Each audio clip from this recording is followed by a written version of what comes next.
মূলের ক্ষেত্রে আমরা জানি যেখানে এককোষী থাকে মূলরোম, এরকম এককোষী মূলরোম থাকবে। এই তাহলে একদম বাইরের দিকে যেটা থাকবে ত্বকীয় টিস্যুতন্ত্র, সেই ত্বকীয় টিস্যুতন্ত্রের একসারি কোষ দ্বারা গঠিত।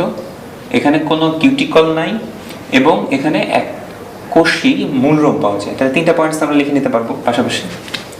এর পরবর্তী পুরো অংশটা, এটার নাম হচ্ছে কর্টেক্স। যেহেতু মূলের ক্ষেত্রে আমরা একটু আগে আলোচনা করেছি, মূলের ক্ষেত্রে কোনো হাইপোডার্মিস থাকে না, তাহলে এগুলোই হচ্ছে কর্টেক্সের কোষ। আর আমরা কোষগুলো দেখতে পাচ্ছি যেগুলো আসলে প্যারেনকাইমা জাতীয় কোষ। তাহলে এই পুরো অংশটা, এটাকে আমরা বলছি কর্টেক্স। এই পুরো অংশটা হচ্ছে কর্টেক্স।